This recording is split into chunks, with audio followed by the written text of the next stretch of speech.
Assalamualaikum warahmatullahi wabarakatuh. Perkenalkan, nama saya Aziza Rahma Mumtazah dari Prodi Manajemen Bisnis Syariah UIN Raden Sunan Said Surakarta. Di video kali ini saya diberi tugas dari mata kuliah pengantar bisnis untuk mewawancarai salah satu pengusaha atau UMKM yang ada di daerah masing-masing. Dan kali ini saya mewawancarai salah satu pemilik kafe yang ada di Indramayu. Nah, kafenya itu bernama Bira Juara yang dimiliki oleh Bapak Rizky Amali. Untuk lebih lanjutnya, mari kita simak wawancara berikut ini.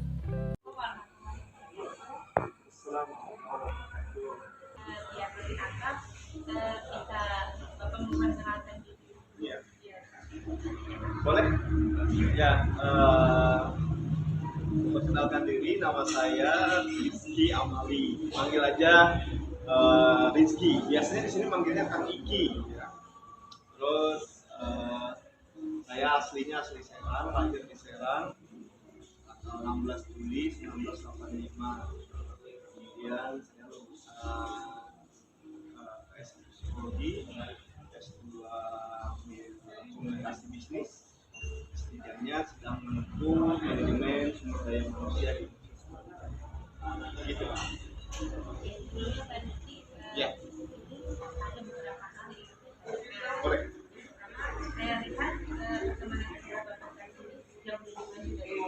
Alhamdulillah.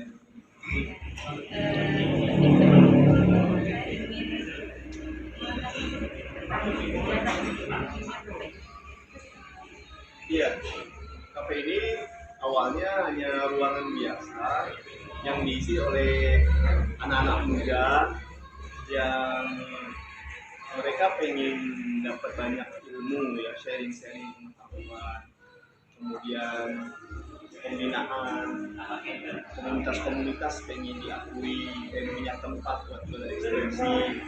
Awalnya hanya ya kopi-kopi biasa, sasetan, kita nawarin kopi buat minum, biar ngobrol, buat sharing-sharing.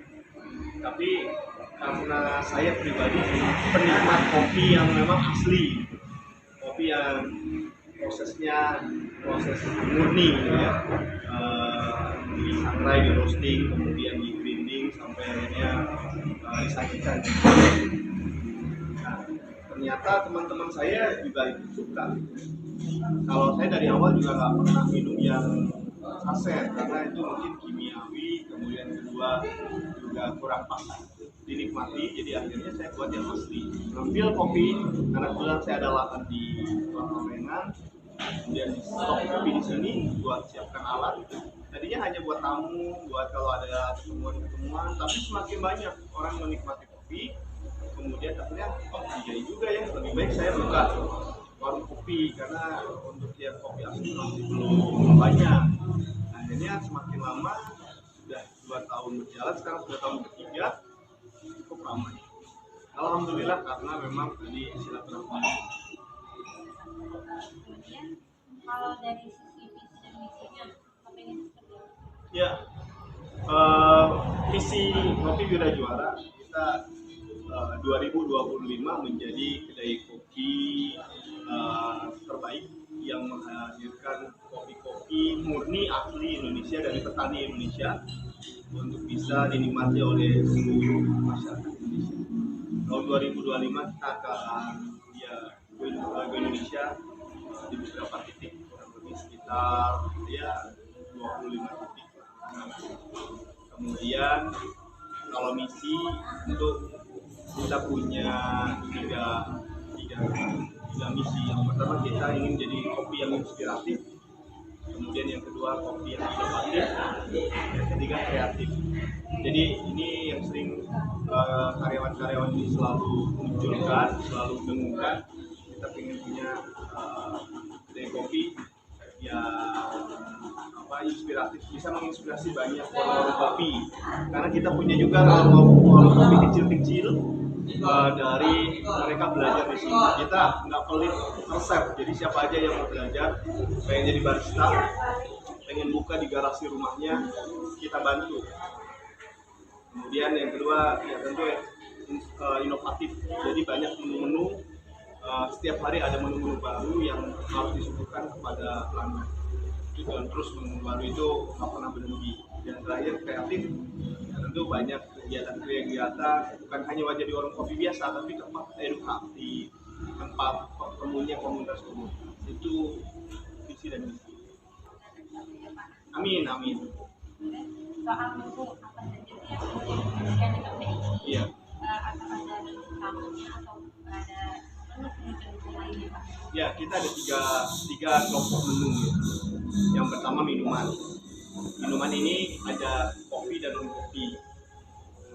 Kemudian karena memang kita adalah DNA-nya atau kita tuh identitas aslinya adalah warung kopi. Jadi kita semua minuman harus dominannya adalah kopi. Walaupun ada juga minuman yang non kopi yang sirup-sirup. Ya, kemudian itu pertama. Menu pertama itu minuman. Yang kedua makanan.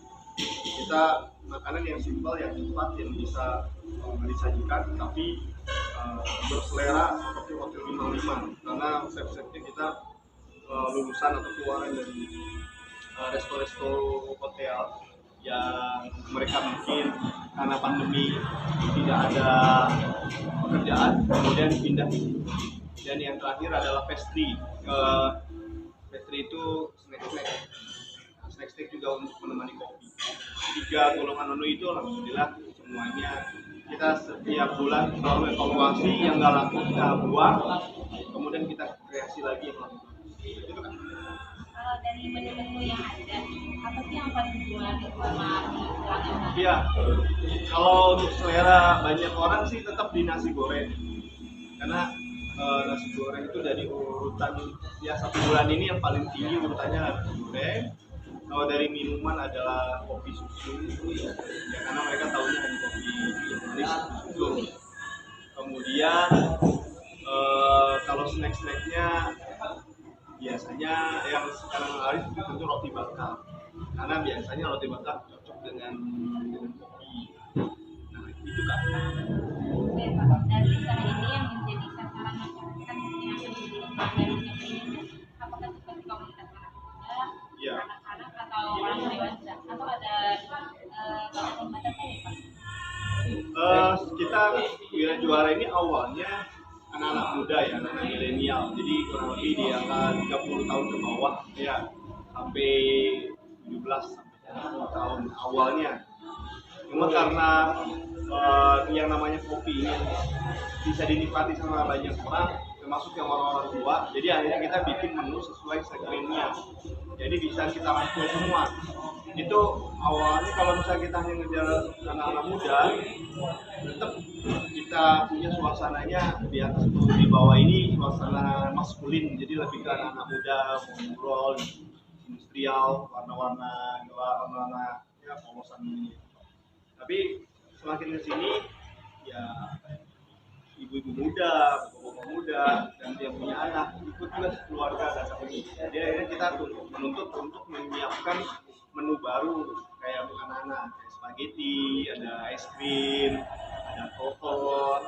Jadi bapak-bapak bisa nikmatin kopi, anak-anaknya bisa nikmati yang minumannya. Karena di sini ada red velvet, cuma nggak ada bumbu aja gitu kak. Nah. Dia melihat perkembangan Wira Juara ini semakin maju ya Pak. Amin. Dan juga semakin berkembang. Ini menandakan bahwa pelanggan Bapak itu semakin banyak. Iya. Amin. Dan ini juga merupakan pelayanan Bapak kepada mereka. Dan dengan adanya tempat musik yang ada, Iya. saya yakin hubungan erat dengan hubungan Bapak dengan karyawan. Saya ini misalnya beberapa hal di perusahaan juga. Iya. Pertama ada beberapa karyawan yang Bapak miliki. Oh, sekarang ada 15. Apakah dalam rekrutmen karyawan itu ada tes-tes? Ada. Tesnya pertama tentu ada 3 ya. Pertama di knowledge, pengetahuan dia tentang kedai kopi, dengan resto, tentang jabatan atau posisi yang dia mau pilih. Itu knowledge. Kemudian ada skill, Itu akan kita cek juga skill dia, walaupun mungkin basic ada yang baru pertama, tapi minimal dia paham skill. Baru kalian ada attitude tentang kepribadian. Nah, tapi yang dari tiga-tiga tuh, dari mulai knowledge, skill, dan attitude ini, yang paling utama saya minta komitmen terkait dengan dia siap belajar, siap dibina, siap melaksanakan aturan-aturan yang saya sudah buat. Tentu aturan ini berkaitan dengan ikhtiar kita, usaha yang didasarkan kepada semangat ingin beribadah kepada Allah. Jadi mereka tetap tidak menghilangkan kewajiban mereka pada Allahnya. Itu sih paling penting. Dalam menetapkan potensi karyawan itu mereka juga akan keluarga memanfaatkan pelanggan. Ya, jadi sebenarnya kita dibagi menjadi tadi ya, ada 3 divisi. Sebelum 3 divisi ada 2 supervisor, 2 officer. Pertama adalah yang berkaitan dengan operasional, yang bertanggung jawab dari mulai buka sampai tutup, masak dan lain itu operasional. Satu lagi ada supervisor marketing, dia yang memang mengundang. Jadi marketing ini dia mengundang orang untuk datang. Yang operasional dia memastikan pelanggan dari mulai duduk sampai pulang lagi puas. 2 itu ada di posisi supervisor. Lalu di bawahnya dibagi 3. Pertama ada divisi service. Divisi service ini berkaitan dengan menyambut, kemudian bertanggung jawab terhadap kebersihan, kasir, kemudian menjadi waiters atau server ya, yang menerima layanan. Satu divisi service, ada divisi bar. Bar itu yang berkaitan dengan minuman, mau itu kopi, yang non kopi, yang berkaitan dengan penyajian gelas di sini. Terus di belakang itu ada kitchen, ada tim kitchen. Kitchen itu yang tentu berkaitan dengan memasak, kompor. Jadi nggak yang sini cuma kelihatan 4, sebenarnya di belakang lebih banyak. Belum lagi yang di piring.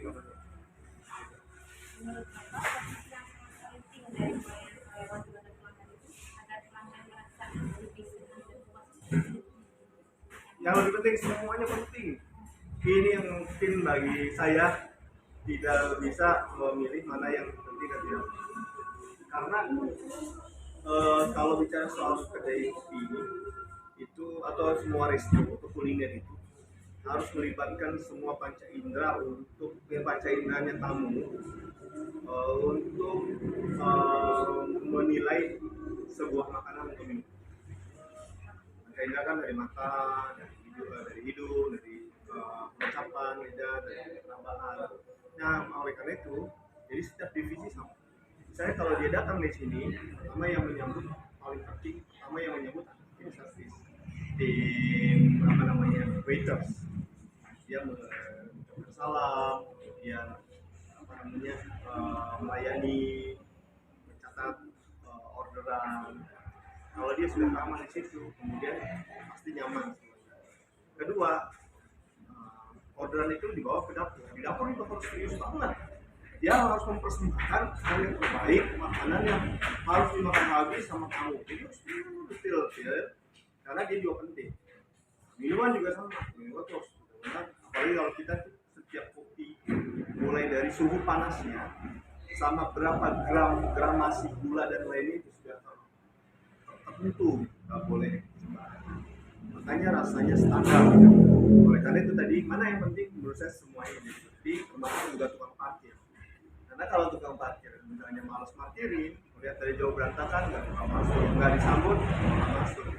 Makanya dari mulai tukang parkir sampai tukang mencuci piring, semua adalah important person, jadi key person, jadi kunci dari kesuksesan SDM. Agar para karyawan itu betah dan bekerja dengan baik di KP ini, apa sih yang Bapak minta dari mereka? Oke, yang pertama mereka nyaman dengan kerjaannya. Nyaman itu benefitnya bukan hanya sebagai uang, tapi bagaimana sikap kita mengapresiasi mereka. Kita selalu memberikan apresiasi setiap pekan, menjaga semangat mereka. Kalau sebenarnya walaupun mereka di sini ngomong kemudian kayak begini, tapi mereka tetap ikut. Ya, pembinaan sejarah yang saya pegang memotivasi mereka, dan mereka juga akhirnya orientasi kerjanya bukan hanya sebatas materi tapi keriduan Allah. Makanya dia nggak mengikuti sholat, kemudian tetap ingat gitu, tugas dia sebagai seorang yang kedua tentu perhatian juga tetap berdasarkan materi. Kalau itu pasti ada kayak model poin, bonus-bonus, kemudian ada tunjangan servis kalau mereka misalnya mencapai target sales atau target penjualan itu bagus, pasti mereka jalan atau dapat bonus.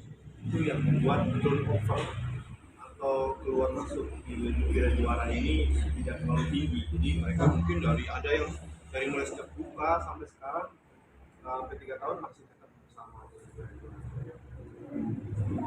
Dalam perjalanan ini dari awal sampai sekarang pasti ada kendala ya, baik dari diri sendiri, karyawan atau masyarakat. Betul. Kira-kira kendala apa yang muncul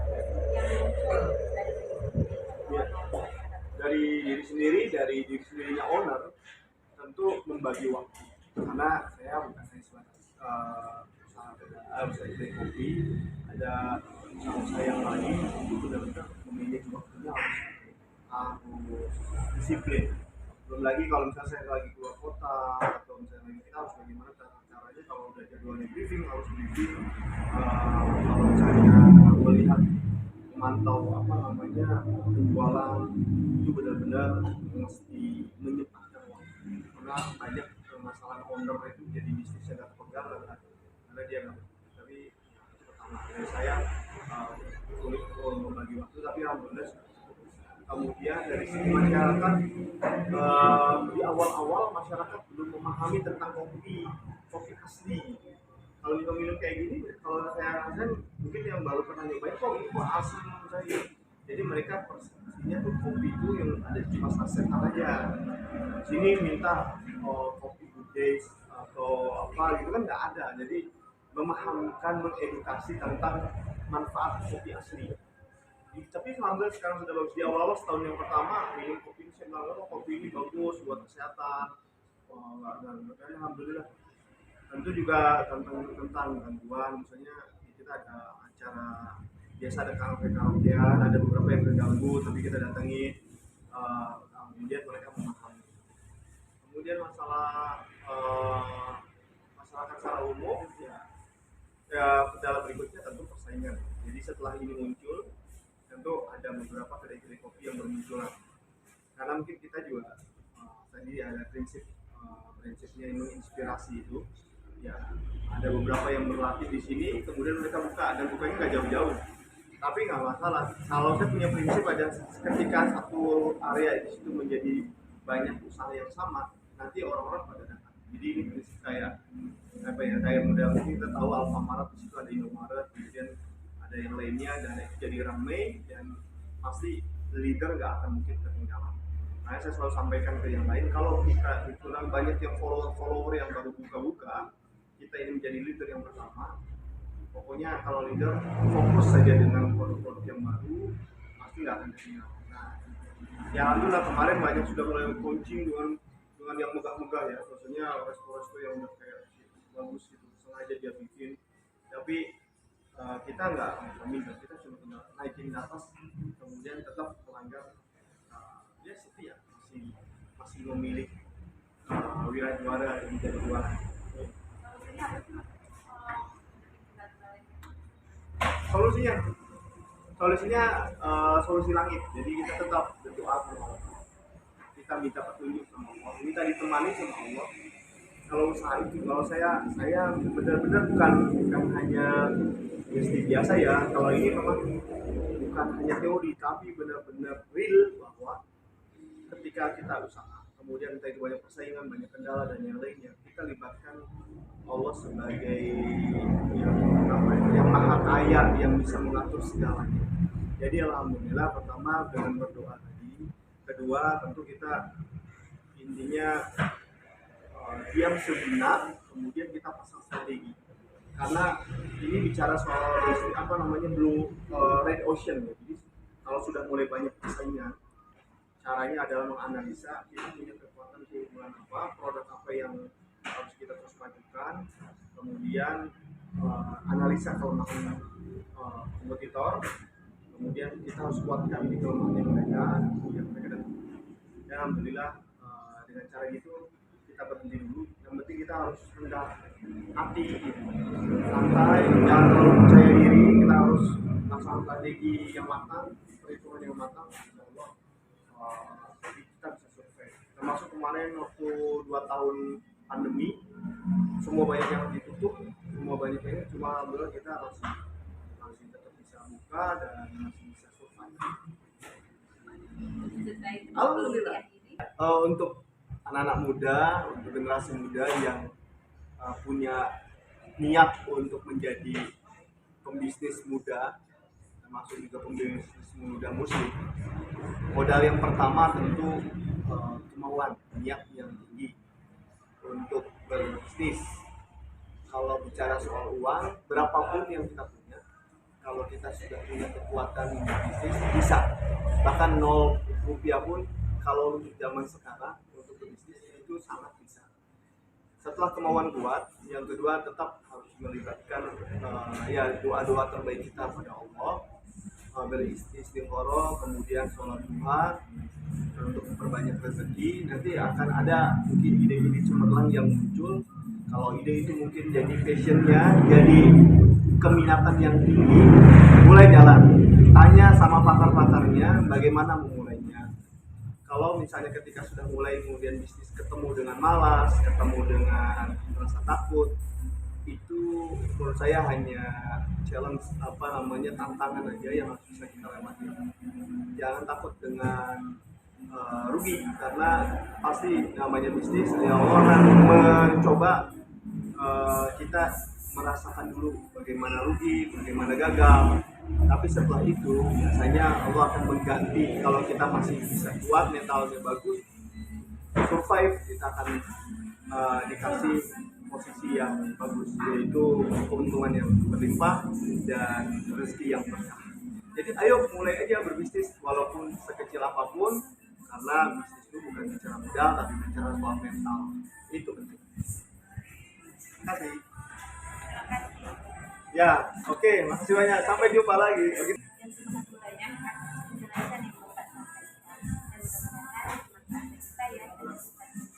Amin. Amin. Ya, makasih banyak. Waalaikumsalam warahmatullahi wabarakatuh. Floor, I love to dance, so give me more till I can't stand. Get on the floor, like it's your last chance. If you want more.